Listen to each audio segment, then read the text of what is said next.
지난주까지 느헤미야의 말씀을 살펴봤고요. 이제 수요일에 뭘 해야 되나를 이제 이노아 목사님이랑 고민을 하고 있습니다. 근데 아직 뭘 해야 될지 정해지지가 않았습니다. 그래서 그걸 정하는 동안 이 막간에 뭘 해야 될까라고 생각을 하다가 제가 이제 주중에 책을 읽었었는데요. 지난 주중에 고통스러운 관계 떠나기라는 책을 읽게 됐습니다. 고통스러운 관계 떠나기. 책을 읽다 보니까 이게 기독교 서적입니다. 책을 읽다 보니까 이 내용을 나만 알고 넘어가기에는 좀 아쉽다라는 생각이 들었고요. 지금 아직 수요일에 뭘 할지를 아직 못 정했다 그랬잖아요. 그래서 뭐 다음 주에 정해질 수도 있긴 하지만 그 정해지기 전까지는 제가 봤던 그 책의 내용을 성도님들이랑 좀 나누면 좋겠다라는 생각이 들었습니다. 책을 아직 다 보진 않았습니다. 좀 두꺼운 책인데 한 3분의 1 정도를 봤고 거기 있는 내용만 전하기도 오늘 시간이 빠듯하다는 느낌이 좀 들긴 합니다. 그래서 많이 쳐내고 좀 설교처럼 들리게 하려고 좀 이렇게 써왔는데요. 이 자리에 계신 성도님들 중에서 사람들과의 관계 때문에 고통을 당해본 적 있는 분 계신가요? 별로 없으신가요? 다들 평온한 얼굴을 하고 계시는데 아마 저를 포함해서 이 자리에 계신 성도님들 모두가 여러 번 그 사람과의 관계 때문에 고통을 당해 보셨을 겁니다. 이 설교를 쓰다 보니까 제 친구 목사의 얘기가 떠올랐습니다. 어제 전화해서 친구한테 네 얘기를 설교 때 쓸 거다라고 허락을 받아놨고요. 뭐 대단한 얘기는 아닙니다. 그 친구가 대학 시절에 기독인 연합 대표였다고 합니다. 그리고 그 친구는 당시에 자기보다 3살 많은 누나랑 같이 그 기독인 연합에서 임원을 맡고 있었대요. 함께 임원을 할 당시에는 그 누나가 뭐 나이도 있고 또 신앙도 좋고 성경도 자기보다 많이 알고 있었기 때문에 자기의 멘토와 같이 생각을 했답니다. 그래서 그 누나에게 뭐 여러 가지 상담을 많이 받았었대요. 그러다가 이제 친구가 신학대학원에 입학을 하게 됐고요. 신학대학원에 입학하니까 당연히 많이 배우죠. 그러니까 친구가 알고 있는 신학 지식이 그 누나가 알고 있는 지식보다 이제 많아진 거죠. 그래서 이제는 그 입장이 바뀌어가지고 예전에는 친구가 그 누나한테 매번 상담을 받았다면 이제는 누나가 그 친구한테 이제 매번 상담을 받는 그런 모습이 됐다라고 합니다. 근데 그 누나가 정서적으로 좀 연약한 면이 있어가지고 그 친구를 거의 3년 동안 이제 힘들게 했다라고 해요. 예컨대 누나가 어떤 얘기를 했을 때 공감해주거나 위로해주지 않으면 또 누나가 느끼기에 자신을 질책했다라고 느끼게 하면 악에 받쳐서 장문의 폭탄 문자를 긴 문자를 써서 그 친구한테 보냈대요. 어떻게 네가 나한테 이럴 수 있냐 하면서 막 아무리 올려도 글자가 계속 나오는 그런 장문의 폭탄 문자를 매번 보내곤 했답니다. 그리고 연락을 했을 때 잘 받지 않거나 응답이 빨리빨리 없으면 너도 다른 남자들이랑 똑같다. 남자들은 다 폭력적이고 무관심하다라는 등의 말들을 계속 들으면서 정신적으로 고통을 당했대요.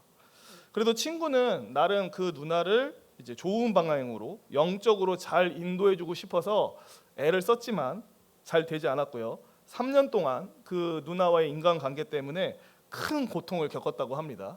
이게 그래도 왜 3년 만에 끝났냐면 3년쯤 됐을 때 다행히 그 누나에게 남자친구가 생기면서 아마 그걸 대신 받아주는 사람이 생기니까 그 친구가 거기서 이제 해방이 된 거죠. 저도 과거 생각이 떠올랐습니다. 예전에 제가 다른 교회에서 사역을 할 당시에 부서에 좀 다루기 쉽지 않은 청년이 하나 있었습니다. 그 청년이 이제 저거 설교 제목 언제까지 띄워놓을 건가요? 너무 계속 보이는데 좀 없애주세요. 그 청년이 좀 이제 피해 의식에 젖어 있는 청년이었고요. 그리고 누군가가 자신한테 호의를 베풀면 고마워하는 게 아니라 의심의 눈초리로 보는 청년이었습니다. 나한테 뭘 뜯어내려고 나한테 호의를 베풀지? 약간 이런 식으로 접근하는 청년이었어요. 그래서 누군가가 자기한테 호의를 베풀면 그거를 잘 포착하지 못하고요. 반대로 누군가가 자기한테 조금이라도 적의를 보이면 뭔가 이상한 눈빛을 한다든가 말투가 이상하다든가 그게 진실이든 오해든 간에 그걸 이제 날카롭게 캐치하고서는 그걸 막 확대해서 해석하는 경향이 있는 그런 청년이었습니다. 그런 청년이 청년부에 있으니까 청년부가 어떻게 될까요? 알게 모르게 조금씩 관계에 균열이 생기기 시작했고 그 청년이 속한 파와 그렇지 않은 파로 갈라지고 말았습니다. 물론 그 갈라진 두 파는 보이는 곳에서는 아무렇지도 않은 듯 지냈지만 서로를 이제 서로 보지 않는 곳 뒤에서는 서로를 적대하고 서로를 이해하려 하기보다는 오해만 키우고 있는 그런 모습이었어요. 저는 당연히 담당 사역자였기 때문에 다루기 힘든 그 청년을 방치할 수 없죠. 그래서 어떻게든 그 청년을 잘 챙겨야 된다. 올바른 방향으로 이끌어서 공동체에 잘 융화되게 해야 된다라는 생각이 있었고, 그러다 보니까 따로 만나서 밥 사주는 일들도 많았고 이런저런 얘기를 들어주는 일도 많았고, 또 재정적으로 어려우면 재정적으로 지원을 해주기도 했고, 또 갈라진 그 다른 파와 어떻게든 좀 화해시키고 싶어가지고 그 가운데서 제가 좀 마음고생을 하면서 에너지를 많이 썼습니다. 그래서 어떻게 됐을까요? 부서 내부의 문제가 해결됐을까요? 아니요, 전혀 해결되지 않았습니다. 저는 아무것도 해결할 수 없었고요. 그 청년은 결국 교회를 떠났습니다. 성도님들도 분명 인간관계로 인해서 고통을 겪어본 경험이 있으실 거고요. 혹시 이 자리에 계신 분들 중에는 지금 인간관계 때문에 고통을 겪고 계시는 분이 있을지도 모릅니다. 그래서 제가 질문을 몇 가지 좀 던져보겠습니다. 이 질문을 딱 들으시고 떠오르는 사람이 있는지 한번, 만약 있는 분은 아마 이 질문을 듣자마자 누군가가 떠오를 수 있어요. 그 사람 하면서. 화면에도 같이 띄울 건데요. 한번 질문을 들으시면 생각을 해보세요. 접촉하고 나면, 그러니까 그 사람과 만나고 나면 상한 마음을 회복하는데 오랜 시간이 필요한 사람이 혹시 있으세요? 손 안 드셔도 돼요. 이거 그냥 혼자만 생각하시라고요. 뭐 이렇게 손까지 드세요. 그럼 궁금해지잖아요. 그래서 또 성도님의 그 평온함과 즐거움, 용기와 희망을 파괴하는 사람이 혹시 주변에 있으신가요? 또 성도님을 과도하게 통제하려고 하고 위축시키고 조롱당하는 기분이 들게 하는 사람이 있나요? 성도님을 향해서 분노와 악의를 드러내고 비방과 조롱의 말을 할 때 활기를 띠는 사람이 혹시 있나요? 막 나한테 쓴소리 할 때 막 얼굴이 엄청 막 밝아지면서 막 혈기가 돌아. 혹시 그런 사람이 있나요? 네, 그런 사람이 만약 혹시 누군가 떠오르셨다면, 그런 사람이 혹은 우리 앞으로 인생을 살다가 이런 사람을 만나게 된다면 우리는 어떻게 해야 될까요? 그런 사람, 정말 쉽지 않은 사람을 만났을 때 적지 않은 그리스도인들은 이렇게 생각합니다. 나는 그리스도인이다. 그리스도인이니까 사랑과 봉사와 희생의 정신을 발휘해야 된다. 어떻게든 저 쉽지 않은 사람, 날 고통스럽게 하는 사람을 포기하지 않고 저 사람을 내가 변화시켜야 된다. 관계의 끈을 놓지 말고 저 사람이랑 계속 접촉하면서 좋은 관계를 만들어 가야 된다. 이런 생각을 하지 않을까요? 안 하세요? 그러면 설교 안 들으셔도 되는데. 근데 이제 문제가 있어요. 그 나를 고통스럽게 하는 사람, 나를 위축시키고 정서적으로 큰 타격을 주고 힘들게 하는 그 사람이랑 계속 관계를 유지하는 게 우리한테 너무 괴롭다라는 겁니다. 그러니까 그 사람이랑 30분만 대화를 해도 이 정신적으로 타격이 너무 커서 이거 회복하는데 일주일 걸려요. 근데 그 사람이랑 관계를 계속 유지하면 어떻게 될까요? 그 사람한테 들었던 그 날카로운 말이 가슴에 박혀가지고 몇 날 며칠을 그거를 떠올리면서 불편한 감정 속에 휩싸여서 삽니다. 그런데도 그 관계를 유지하면 어떨까요? 그 사람이 눈앞에 지금 있지도 않아요. 그런데도 나는 마음속으로 그 사람을 상상하면서 그 사람이랑 계속 싸우고 있는데 그 사람이랑 계속 관계를 유지하면 어떻게 될까요? 우리는 머지않아서 탈진하게 될 겁니다. 우리가 가진 에너지와 집중력을 나를 고통스럽게 하는 그 한 사람 혹은 그 극소수의 사람한테 전부 다 허비하게 됩니다. 그러니까 일상의 즐거움을 다 잃어버리고요, 무기력함에 빠지게 돼요. 근데 이제 별로 공감해 주시지 않았는데요, 그럼에도 우리 그리스도인들에게는 전 공감이 됐는데 메시아 콤플렉스가 있거든요. 그러니까 내가 약간 구원자 노릇을 해야 된다라는 그런 압박 속에서 사는 게 좀 그리스도인들에게는 좀 있어요. 없지 않아. 내가 어떻게든 저 까다로운 사람을 변화시키고 구원으로 이끌어야 된다. 내가 저 사람 포기하면 누가 저 사람 감당하겠냐. 내가 저 사람의 구원자가 돼줘야 된다라는 그런 강박 같은 게 사실 크리스찬들한테는 좀 있어가지고, 분명히 문제는 내가 아니라 저 사람한테 있음에도 불구하고 맨날 누구 탓을 할까요? 내 탓을 해요. 그리스도인들이 너무 착해가지고, 아이고 내가 좀만 더 똑똑했더라면, 내가 좀만 더 경건했더라면, 내가 조금 더 기도하고 금식했더라면, 내가 좀 더 지혜롭고 섬세했더라면 그 사람을 변화시킬 수 있었을 텐데, 내가 저 사람을 더 좋은 곳으로 이끌어줄 수 있었을 텐데라고 하면서 그 까다로운 사람한테 문제가 있다고 생각하는 게 아니라 다 내 책임이라고 하면서 스스로를 학대하게 됩니다. 그런 경험 없으세요? 없으신가요? 이렇게 공감을 못 받으면 이거 어떻게 말을 하죠? 큰일 났네요. 있으실 거예요. 예, 있으셔요. 지금 말을 막 갑자기 그때가 생각나서 심란하셔서 그럴 겁니다. 그러면 우리는 우리를 고통스럽게 하는 그 관계에 있어서 어떤 태도를 취해야 될까? 저는 오늘 크게 세 가지를 좀 말씀을 드리려고 합니다. 그래서 살펴보기 전에 먼저 예수님의 모습을 간략하게 좀 살펴보도록 할 겁니다. 예수님은 사람과의 관계에 있어서 어떤 모습을 보이셨을까?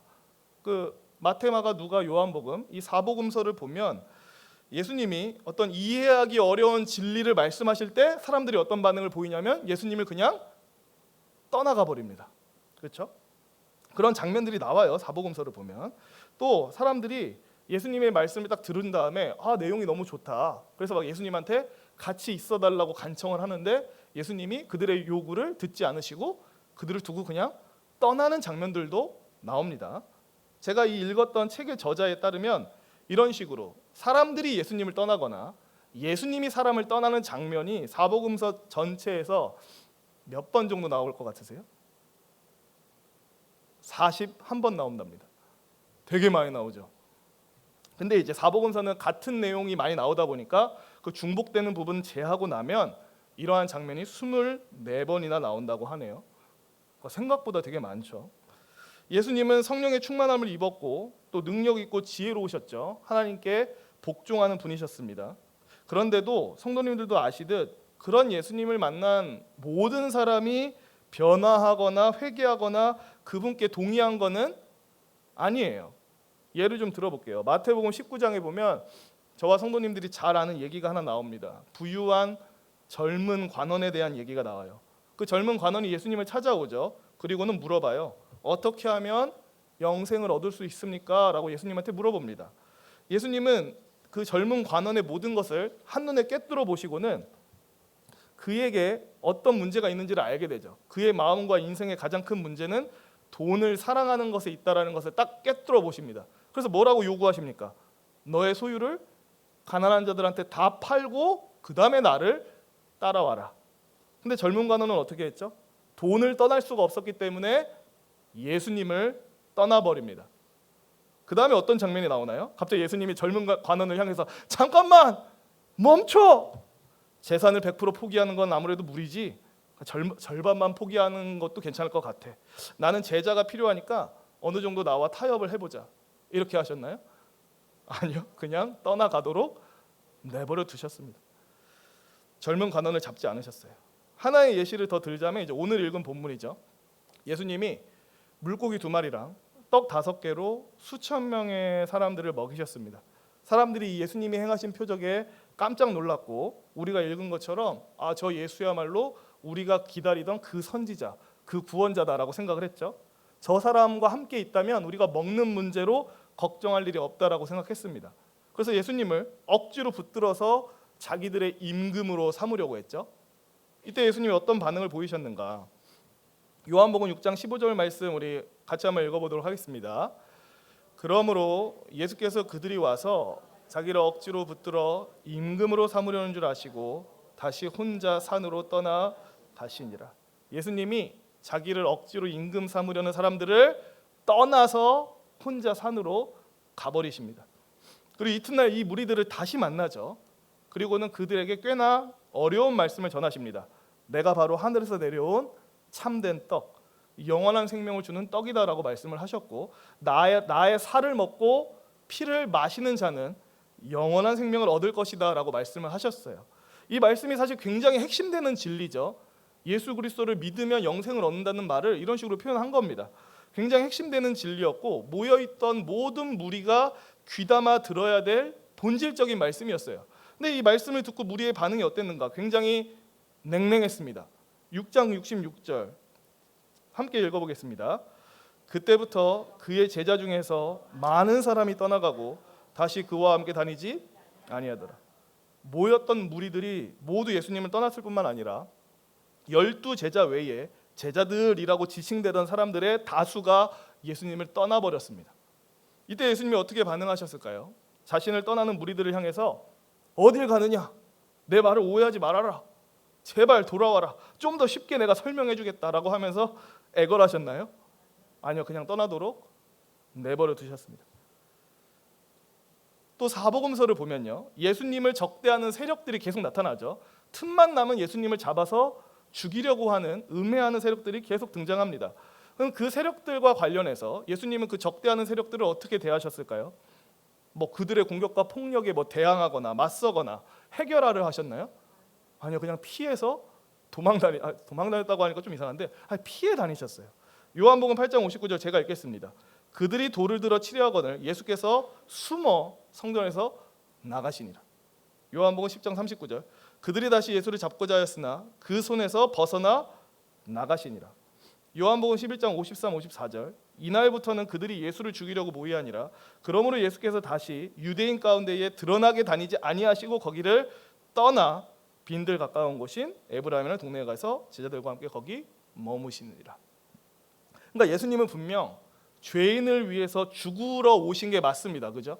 죽으러 오신 게 맞는데 십자가에 달리시기 전까지는, 그러니까 그 공생애의 최종 목표를 이루기 전까지는 사역 내내 자신을 향했던 그 공격과 핍박으로부터 피해 다니셨어요. 예수님은 자신의 진리를 거부하거나 받아들이지 않는 사람들이 자신을 떠나도 억지로 붙잡지 않으셨고요. 자신을 음해하고 대적하고 해하려 하는 세력들과는 거리를 벌리고 떠나 계셨습니다. 그러니까 저도 새삼스럽게 그런 생각이 들더라고요. 이걸 보다 보니까 정말로 예수님은 사람들한테 진리를 가르치시긴 했어요. 근데 그 듣는 사람들로 하여금 스스로 선택할 수 있는 기회를 항상 주셨습니다. 난 너희한테 진리를 다 전했다. 이제 선택은 너희의 몫이다. 억지로 그걸 믿게 하려고 압박을 하거나 강요하거나 짓누르신 적이 없어요. 생각을 해보니까. 그죠? 애걸복걸 매달리신 적도 없습니다. 또 죽음의 위협이 찾아왔을 때 그 자리에 그냥 이렇게 우두커니 서가지고 그래 날 죽여라 하면서 그냥 공격을 당하지도 않으셨고 십자가에 달리시기 전까지는 그런 자리를 계속 피해 다니셨어요. 대적들과 계속 거리를 벌리고 다니셨어요. 예컨대 어떤 선교사님이 있다라고 하겠습니다. 근데 이 선교사님한테 어떤 정보가 들어왔어요. 선교사님, 지금 어떤 무리들이 그 선교사님 죽이려고 교회로 오고 있어요. 그러면 선교사님 어떻게 해야 됩니까? 나는 죽음을 피하지 않으리라. 그러면서 순순히 잡혀서 죽어야 되나요, 선교사님이? 가끔 이렇게 생각하는 분들이 있더라고요. 아니죠. 선교사님은 순순히 잡혀서 죽는 게 아니라 최대한 살아남아서 계속해서 복음을 전할 수 있는 기회를 만들어야 됩니다. 그렇게 만들다가 결국에 잡히게 되면 어떻게 해야 돼요? 이제 그제서야 순교를 각오하고 죽음을 받아들일 생각을 그때 해야겠죠. 잠언 말씀에도 이런 말씀이 있습니다. 잠언 22장 3절 우리 함께 읽어보도록 하겠습니다. 슬기로운 자는 재앙을 보면 숨어 피하여도 어리석은 자는 나가다가 해를 받느니라. 잠언 기자가 뭐라 얘기하냐면 위험 앞에서 한 걸음 물러서는 게 멍청한 게 아니다. 위협 앞에서 한 걸음 물러서는 것은 지혜로운 거다라고 얘기를 합니다. 그래서 제가 이 예수님의 예시를 말씀드리면서 알려드리고 싶은 건 뭐냐면요. 우리는 간혹 어려운 인간관계, 너무 고통스러운 인간관계에 있어서 이때는 그냥 내가 고통당하고 나 스스로를 학대하는 것이 거룩한 거야 라고 생각할 때가 많습니다. 나를 미쳐버리게 만드는 그 사람과의 인간관계를 어떻게든 붙들어서 그 상대방을 변화시켜야만 하나님이 기뻐하실 거라고 생각할 때가 종종 있습니다. 저는 사실 있었습니다. 나를 아무리 힘들게 하고 고통스럽게 하고 스스로를 학대하게 만드는 그런 사람일지라도 이 사람을 붙드는 것만이 거룩한 하나님의 뜻이고 그렇게 해야만 하나님이 기뻐하실 것 같다라는 강박을 좀 느꼈어요. 사역자라 그런 건지 제 성향이 그런 건지는 모르겠지만, 물론 우리 모두는 죄인이기 때문에 서로 다른 죄인들을 향해서 손을 내밀어야 되는 게 맞고요. 그런 사람들을 긍휼히 여길 줄 알아야 되는 것도 맞아요. 하지만 나를 거의 죽음에 이르게끔 만드는 사람, 나를 극심하게 고통스럽게 만드는 그 사람마저 다 품고 견디면서 스스로를 학대할 필요까지는 없습니다. 오늘 얘기는 근데 끝까지 들으셔야 됩니다. 오히려 우리는 그런 사람들의 그 언어적, 감정적, 신체적 폭력으로부터 피하고 거리를 두는 게 훨씬 더 현명한 것일 수 있어요. 그래서 우리를 고통스럽게 하는 관계에 있어서 우리가 해야 될 일 첫 번째는 피하는 겁니다. 그 사람과의 관계를 억지로 유지하려고 애쓰지 않는 겁니다. 내가 가진 집중력과 에너지를 그 사람 하나한테 전부 다 쏟으면서 허비하지 않는 거예요. 근데 걱정이 돼요. 이렇게 말하고 나면 무슨 생각을 하실 수 있냐면, 그러면 나를 조금만 힘들게 하는 사람이 있으면 뒤도 돌아보지 않고 피하면 되는 겁니까? 나를 조금만 불쾌하게 하는 사람이 있으면 뒤도 돌아보지 않고 멀리 거리를 두면 되는 겁니까? 그 얘기를 제가 지금 하고 있는 게 아닙니다. 제가 지금 거리를 둬야 된다라고 하는 사람, 피해야 된다라고 말하는 사람은요, 성도님이랑 그냥 조금 안 맞거나 조금 까탈스럽거나 하는 정도의 사람을 말하는 게 아니에요.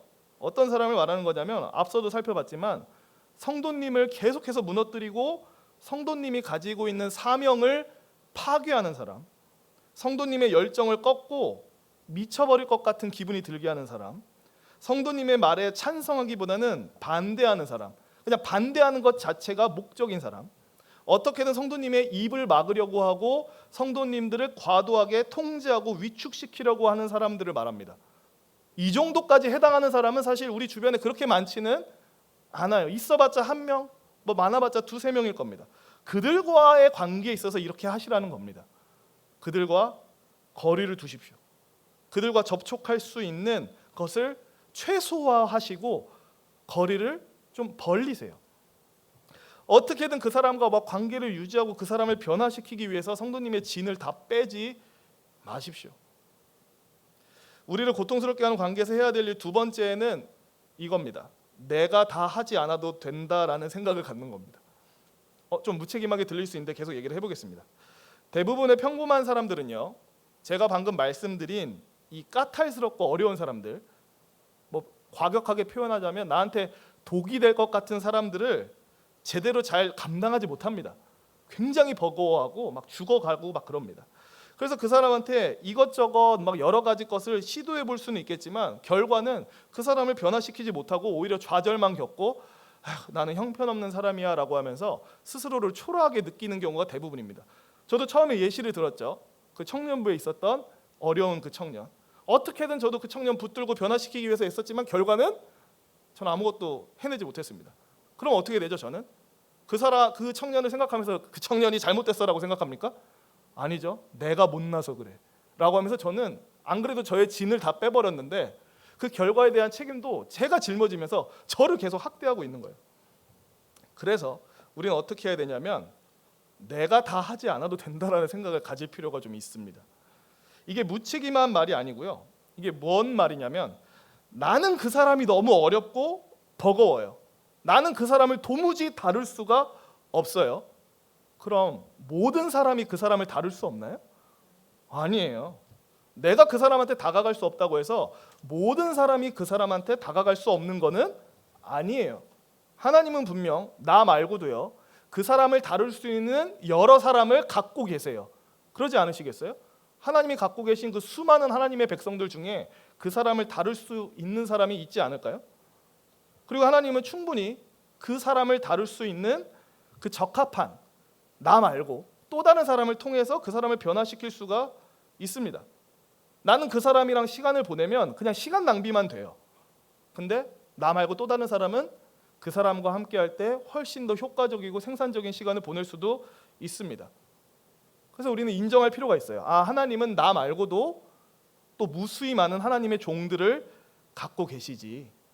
이걸 우리가 인정하지 않고 내가 혼자 다 껴안으려고 하면, 내가 혼자 다 감당하려고 하면 애석하게도 나는 그 사람에게서 아무것도 배울 수 없고요, 그 사람도 나한테 아무것도 배울 수가 없습니다. 그래서 우리는 인정해야 돼요. 내가 모든 사람한테 다가갈 수는 없다. 당연히 우리는 크리스찬이기 때문에 모든 사람이랑 잘 지내고 싶고요, 모든 사람에게 선한 영향력을 끼치고 싶지만 그게 마음처럼 되지 않는다는 것을 인정할 필요가 있습니다. 그리고 우리는 그 사람을 위해서 기도하고 하나님께 그 사람을 맡겨드려야죠. 나를 어렵게 하는 그 사람을요. 고통스럽게 하는 관계에서 해야 될 일 마지막 세 번째는 우선순위가 우리한테 따로 있다는 것을 기억해야 됩니다. 제가 앞서 두 가지를 말씀드렸죠. 피해라. 또 하나는 내가 혼자 다 하지 않아도 된다. 근데 이 두 가지는 어떻게 보면 되게 소극적인 모습으로 보이기도 하고요. 그냥 아무것도 안 한 채 그냥 훌훌 털어버리고 약간 도망치는 모습처럼 보여질 수가 있습니다. 그래서 이런 오해를 막기 위해서 우리가 세 번째를 항상 기억해야 됩니다. 우리한테는 우선순위가 따로 있다. 왜 우리는 나를 고통스럽게 하는, 나한테 독이 되는 사람을 피하고 하나님께 맡겨야 되는가? 그것은 내가 정말로 에너지를 쏟아야 될 곳이 따로 있기 때문에 그렇습니다. 그러니까 그 고통스러운 사람, 날 힘들게 하는 그 사람한테 에너지를 다 쏟기에는 그 에너지가 너무 아깝다라는 거예요. 실제로 미워하는 사람 혹은 나를 어렵게 하는 사람이 생기면 우리의 그 정신적 에너지를 그 사람한테 다 쓰게 되는 게 사실입니다. 그 사람 생각하느라 그냥 정서적으로 막 계속 에너지가 막 쭉쭉쭉쭉 떨어져요. 근데 우리가 에너지를 쏟아야 될 부분은 따로 있다라는 겁니다. 요 근래에 몇 주간 우리가 그 주일마다 하나님의 전신갑주라는 설교를 계속 듣고 있죠. 군인들이 있는 그 전신갑주를 우리는 이제 영적으로 해석해서 영적 전신갑주를 입자라고 얘기가 나오고 있잖아요. 그러면 이거 무슨 의미죠? 우리는 전신갑주를 입어야 된다라는 거는 우리의 신분이 뭐라는 겁니까? 전신갑주를 입어야 된다는 거는 우리가 단지 구원받은 사람일 뿐만 아니라 예수님을 위한 군대, 군인이라는 소리잖아요. 그죠? 예수님을 위한 영적 군인으로 우리가 소집됐다라는 거예요. 그 영적 갑주를 입으라는 거는요. 고린도후서 5장 15절 말씀 제가 읽어보겠습니다. 그가 모든 사람을 대신하여 죽으심은 살아있는 자들로 하여금 다시는 그들 자신을 위하여 살지 않고 오직 그들을 대신하여 죽었다가 다시 살아나신 이를 위하여 살게 하려 함이라. 아멘. 그러니까 예수님께서 우리를 위해서 죽으셨기 때문에 이제는 우리는 나 자신을 위해서 사는 게 아니라 그리스도를 위해서 사는 사람들이 됐죠. 다르게 표현하면 우리는 이제 군인으로 소집됐습니다. 그러면 군인으로 소집됐기 때문에 어떻게 살아야 되냐면 우리를 군인으로 소집하신 그리스도를 기쁘시게 하는 삶을 살아야 되는 게 맞죠? 우리를 소집하신 그리스도를 기쁘시게 하기 위해서 우리가 가진 시간과 재능과 보화를 사용해야 되는 것이 마땅합니다. 그리스도께서 중요하다라고 여기시는 그것에 나도 같이 동참해서 그 중요하다고 생각하시는 그것을 이루어가기 위해서 나의 모든 것을 쏟아붓는 게 사실 맞아요. 그러면 예수님은 무엇을 중요시하십니까? 이거 우리가 너무 잘 알고 있는 말씀인데 마태복음 6장 33절 같이 한번 읽어보도록 하겠습니다. 그런즉 너희는 먼저 그의 나라와 그의 의를 구하라. 그리하면 이 모든 것을 너희에게 더하시리라. 아멘. 성도님들도 아시겠지만 하나님의 나라는 하나님의 임재와 통치를 가리키는 말입니다.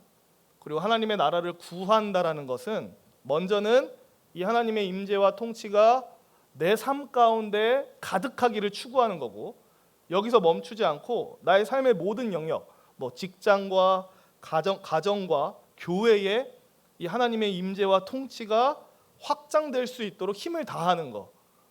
이게 바로 그의 나라와 의를 구하는 삶이죠.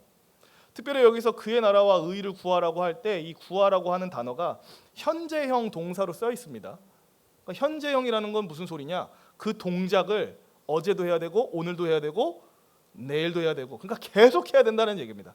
그러니까 먼저 그의 나라와 의를 구하는 거는 기분 내킬 때 어느 정도 했다가 잠시 쉬었다가 다시 하고 이런 게 아니라 그냥 기본값으로 우리의 일상 내내 추구해야 된다는 거예요.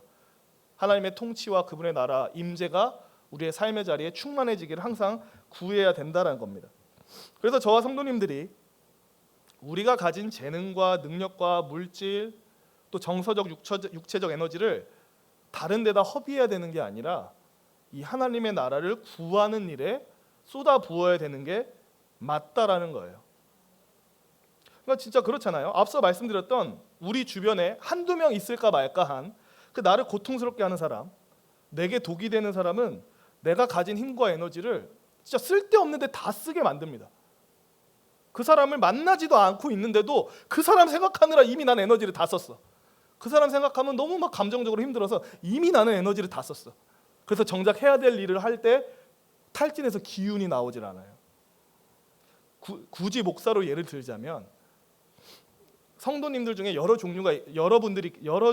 종류라고 말하니까 좀 이상한데 다양한 형태의 성도님들이 계신데 어떤 성도님들은 가르침을 받을 만한 부드러운 마음을 갖고 계신 분이 있어요. 또 어떤 분들은 굉장히 강팍한 마음을 가지신 분이 있을 수 있습니다. 그러면 강팍한 사람 한 명 다루는데 쓰는 에너지랑 부드러운 마음 가지고 있는 사람 한 10명한테 쓰는 에너지랑 비슷하게 소모돼요. 이 한 사람 붙잡겠다고 이 10사람을 챙기지 못하게 되는 문제가 목사들한테도 생긴다고요. 이거 성도님들한테 한번 대입해보세요. 그 까탈스러운 관계 때문에 성도님이 어디에 에너지를 다 허비하고 있는지, 정작 우리가 힘을 써야 될 부분에 힘을 못 쓰게 되는 문제가 생깁니다.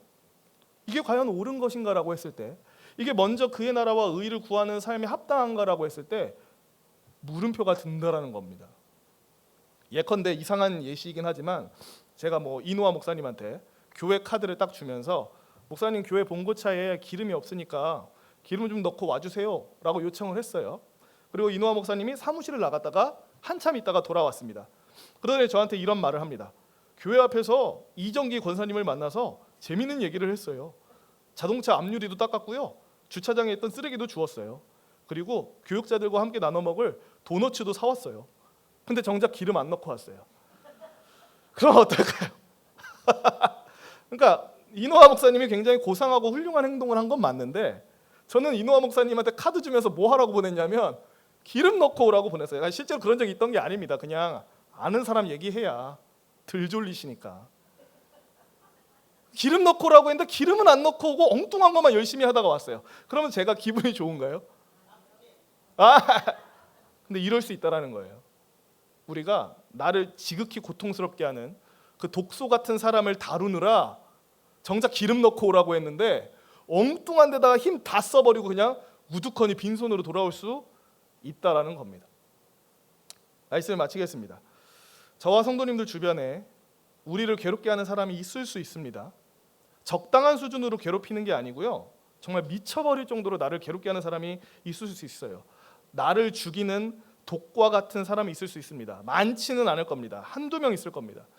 그때 어떻게 하시겠습니까? 스스로를 계속해서 학대하면서 그 사람 붙들고 계실 겁니까? 가지고 계신 모든 에너지를 그 사람 하나한테 다 쏟으실래요? 물론 그게 가치 있다라고 생각하신다면 말리지 않을게요. 다 쏟으세요. 그렇게 하고 싶으시면. 근데 저는 꼭 그렇게 안 해도 된다라고 오늘 말씀을 드리고 싶었습니다. 근데 다시 한번 말씀드리지만 오해하시면 안 돼요.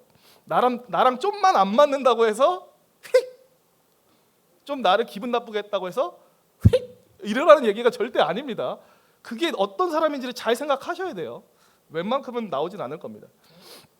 만약에 그런 사람이 있다면 접촉을 최소한 하십시오.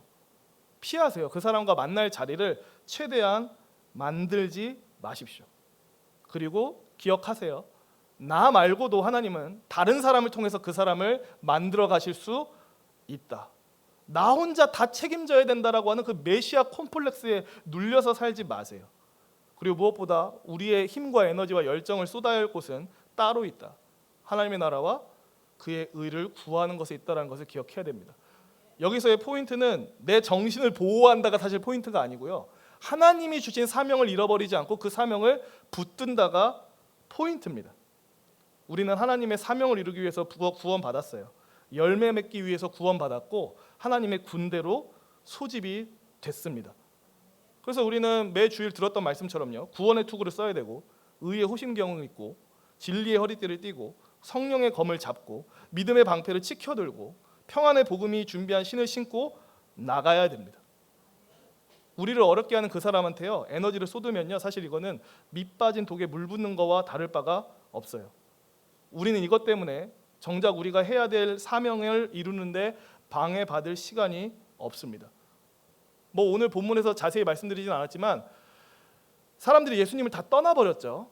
어려운 말씀을 전하니까 예수님을 다 떠나버렸어요. 근데 예수님은 그들을 붙잡지 않으셨습니다. 떠나는 사람을 붙잡는 데 시간을 쓴 게 아니라 어디다 시간을 썼냐면 자기가 선택한 12 제자한테 와서 물어보시죠. 너희는 어떻게 할래? 그러니까 제자들이 영생의 말씀이 여기 계신데 우리가 어디 갑니까?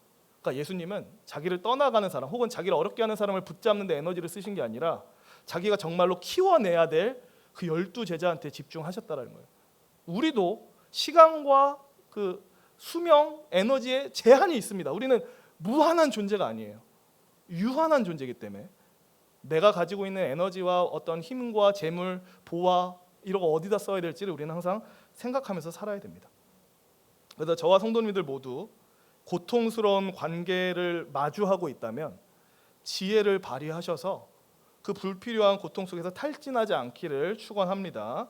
또 하나님께서 우리에게 주신 모든 것, 힘과 재능과 능력으로 하나님이 주신 이 하나님 나라의 사명, 복음의 사명을 위해서 사용하시는 복된 인생들 되시기를 주님의 이름으로 축원합니다.